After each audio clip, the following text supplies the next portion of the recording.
Hey, what's up everyone, Same Time Gaming here. Welcome back to the Division 2 build video. Well guys, I'm going to tell you, today's build is really fun to use, but it's very, very hard to farm. Yes, I'm not going to lie, it's really hard to farm. If I had to rank, out of 1 to 10, like how hard it is to farm, I would say like 15. If this wasn't TU11.1, if it was TU11, I would say it's like 20 out of 10. That's how hard it is to farm this build. Even though I'm using a gear set, usually gear sets are easy to farm because they have two attributes on it, one core and one attribute.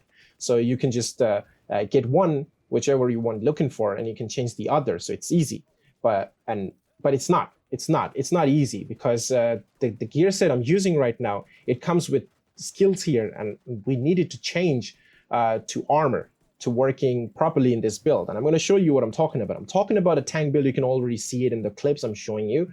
But usually what happens with the tank build is we can't get it right all the time because a tank without armor regen or hazard protection is kind of useless. So you either need hazard protection or armor regen. And they both have like advantages and disadvantages because for hazard protection, you can be immune to basically everything. But then you have no way to regen your armor. To regen your armor, either you have to be out of combat or you have to grab a armor kit to regen your armor. And for the armor regen, you're going to have a lot of armor regen, but you won't be immune to like bleed, blind, burn, whatever. Any type of status effect. You won't be resistant to that. And you're going to say, what if I can have crazy amount of armor regen so I don't have to worry about bleeding or burning or anything? Yes, that's good. But what about the disrupt resistance? How are you going to mitigate that if you don't have any type of hazard protection? Because if you're playing high difficulty content, especially the summit with directives, and you have that Black Tusk NPCs having EMP rounds, they'll shoot you and they'll take your shield out if you don't have hazard protection. So what if you have a build where you have 100% hazard protection and crazy amount of armor regen, even better than an armor regen build? You're going to be really happy, right? The build is going to be really cool. So that's what I'm going to show you guys here. So enough talk. Let me show you the build over here right now. So as you can see, this is the build.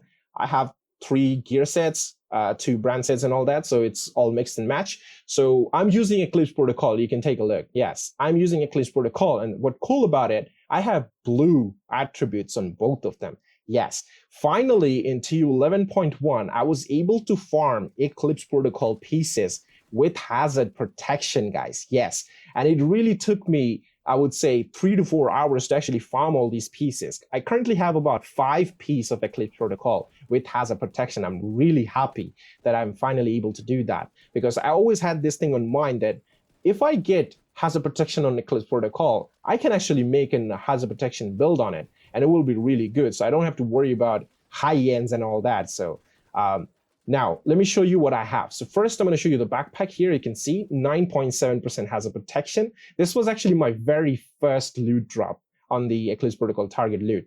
I mean, this is the first one I got it. So I changed it to the armor, the core attribute to armor, and that's basically what I have. So I have 3 pieces of Eclipse Protocol. And you're going to be like, why is that? Because, 2 pieces gives me that 15% status effect, which is going to be very useful because I have bleed coming in, and that's a status effect. So my bleed will stay a bit longer than usual. So that's really nice. And 15% skill haste is always nice to have. But the great thing is 30% hazard protection for 3 piece. So that's why I have it. Now, you can also say why I have this backpack and not any other Eclipse Protocol piece is because the backpack is giving me that this talent, amplifies all damage you deal to status affected target by 30%. So that's going to amplify my damage. You don't need anything to proc this talent. You don't need 4-piece Eclipse Protocol. You can just have this backpack, but we need that 3-piece for that hazard protection. So I'm using this. So this talent will give me 30% multiplicative damage. That's what I have. And I have headshot damage mod since it's a pistol build. So I'm going for headshots. And that's the backpack. Now for the gloves, same, hazard protection. It's not that crazy, but it's enough to make me immune from everything. Okay. So I have 8.6 and I rolled the core attribute, to armor. And for the knee pads as well, you can see hazard protection. I have armor rolled here. So that's the 3-piece Eclipse Protocol. Now, what are the high ends? The high ends I have is a Yaw gear. Now, you definitely need a Yaw gear on this build. I wouldn't say like Yaw gear is necessary to have 100% hazard protection, but in this build where I'm actually losing 10% hazard, I do need it. So the Yaw gear giving me that 10% hazard protection from the brand set bonus just by having 1 piece. And also I have hazard protection over here. So since I'm using the Ridgeway chest piece, I don't have any hazard protection on the chest piece. So I'm losing the 10% hazard there. And the Yalgir is actually making it up, that 10% which I'm losing there. So that's why Yalgir is really important. If I don't have this, I won't be able to get 100% hazard. Okay. Now for the mask, I have the Bellstone Armory. It gives me 1% armor regen. And I have hazard protection, armor regen, armor you can see, headshot damage mod, and Ridgeway chest piece. As we all know, Ridgeway. Now, the great thing about Ridgeway, it's got buffed. If you don't know, if you shoot NPC within 15 meters, any target, you shoot 15 meters, you're going to apply the bleed. Previously, it was 10 meters. So you can actually shoot them from a bit further away now. So it's really nice. And speaking of armor regen, we have 3% for one target bleed. We have 6 for 2, 12 for 3, 24 for 4, and 48 for 5. Let's not talk about 24 and 45. Let's just stay with 1, 2, and 3, because that's most probably you're going to see all the targets like NPCs. Usually they're like 2 or 3 of them in a pack, and you don't really see 4 and 5 staying in one place too often. You usually see like 1, 2, 3. Yeah. So you're going to be getting 6 and 12% if you bleed like 2 or 3 targets. So that's really good. And since we have a status effect, 15% on our Eclipse Protocol, the bleed will actually stay a bit longer. So the longer your bleed stays on them, the longer your armor will regen, because there is no cooldown. Every time you bleed them, you're going to regen your armor. So you have to make sure the NPCs bleed. If they bleed, you regen your armor. That's how simple is that. So the longer they bleed, more armor regen for you. That's how simple. Okay.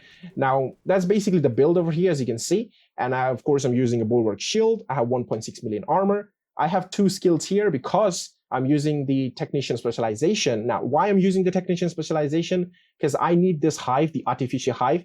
The Artificial Hive will actually regen my shield health, because I don't have anything to regen my shield health. My shield will take damage. I can regen my health, my armor. I can be immune, but my shield is not immune or anything. So my shield is taking all those bullets. So it will, the shield health will go away. So I need something to actually heal the shield. So this Artificial Hive will help me do that. You can also use a Liberty Pistol to do that as well, but I'm not using a Liberty Pistol. I'm using the card, the named one. You can actually use the non-named version of it, because that way you can have damage to target out of cover instead of this skill tier, and you will do even more damage. Now I have Sadie's talent on it. Since I'm using bleed as my ideal damage, so why not use a Sadie's talent that will do 20% more damage to bleeding targets, right?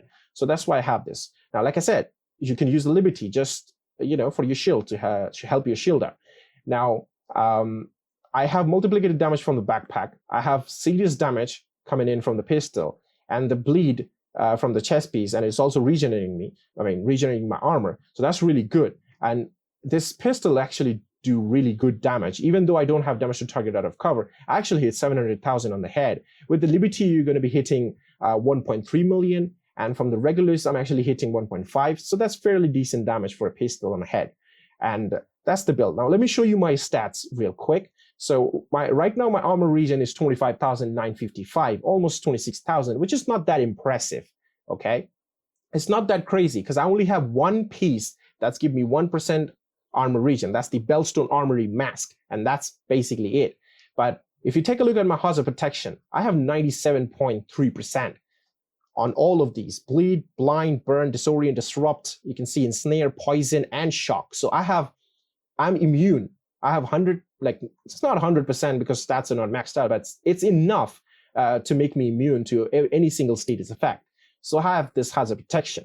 Now, for the armor regen, it's not that impressive, but let me show you something that will blow your mind. So first, I'm going to damage myself here real quick. I have 1.6 million armor, so that's also good. So I damage myself. Now let's see how's the regen.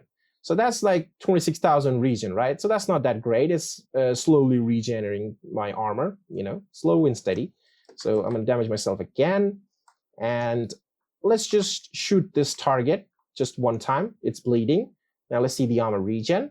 You can see it has improved pretty good, right? It has improved. Now let's see what happens when you shoot multiple targets and bleed them. So I'm going to go onto this place. I'm going to bleed 2 targets, yeah? So 1, 2. And look at the armor regen. Yep, that's armor regen right there. I just bleed 2 of them. So I have 100% hazard. I mean, it's 97, I know, but still it's immune. I'm immune. So, and I'm regenerating my health, or armor rather. So yeah, a tank build where you can have armor regen and also has a protection, guys. And it actually deals a really nice amount of damage. I'm gonna show you the damage really quick. So you can see it's like almost 700,000 on the head. It's like 690k right now. So with this card pistol, and remember this card pistol is a named one, so I don't have damage to target out of cover to deal more damage. If I had it, I would be doing 720, 730k on the head. Let me show you what happens when you use a pistol like Liberty. Let me get rid of this one, just equip any of this. And with the Liberty, once I bleed, I don't really like the Liberty because it dances too much. You know, I can't aim with this. But yeah, it's like 1.3 million. Like I said, it's 129, but I mean, it's close to 1.3 million. Yeah, you can see on the head. And with the Regulus, where's the Regulus? There you go. And with the Regulus is going to be 1.5, close to 1.5, I'm pretty sure. You can see 1.46 million. That was a crit. Yeah, 1.46 million. So that's with the Regulus. So yeah, it's not too bad, honestly. I'm going for the card. You can use anything else. The reason I'm going for the card because it has more magazine size and it's really accurate. Like you can hit on the head and it will it's really good. It's really high. Like how good I can hit. Like look at that. There is no recoil on it. It's really fast. I can just shoot it, spam it on the head, and it's pretty fast. So that's why I really like this pistol, but I would definitely want to use the non-named version with damage to target out of cover. So I do a little more damage. But then you can use the Liberty, like I said, just for you helping your shield. You know, your shield needs to regen its armor as well. So yeah, and if you have like a healer on your team, oh boy, you don't have to worry about anything. I don't think you're gonna die like ever if you have a healer on your team, because you have immunity from status effect, you have armor regen, and I mean I don't know what else to say about this build. It's a pretty good build, and let me know if you if you have farmed these pieces with hazard protection, the Eclipse Protocol. Was it hard for you, or are you still looking for it? You know, just let me know in the comment section. And if you want to change anything on this build, also let me know what happens. Speaking of changing, I can actually tell you one thing. Hold on, I was about to end the video, but I can show you one thing. What happens when you use the Murakami knee pads? So I did it because some people may not have the Murakami knee pads. It's really hard to farm the Murakami knee pads. It's a Dark Zone exclusive thing, so you may not get it. I mean, of course, previous week it was on sale. If you got it, then it's good, but maybe some people don't have it. So if I use the Murakami here right now, then I have to change the holster to another Eclipse Protocol right now, like here. So with this, I will have a bit better armor regen.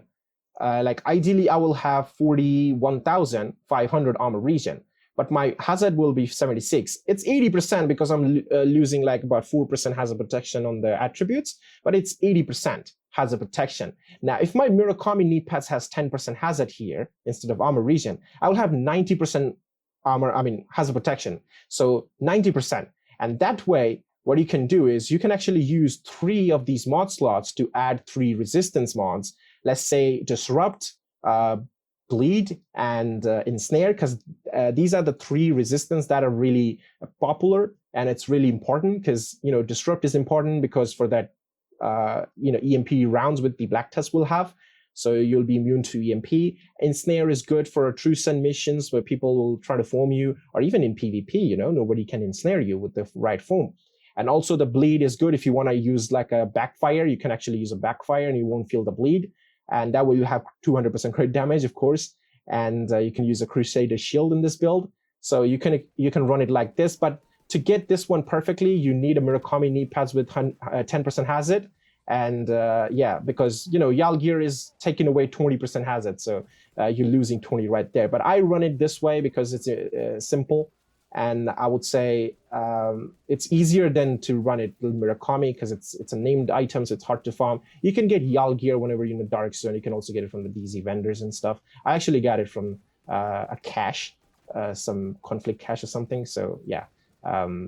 So yeah, that's basically the build, and yeah, give it a try. Let me know how you feel about it, and that's basically it for the video, and I will see you guys in the next one. Till then, peace.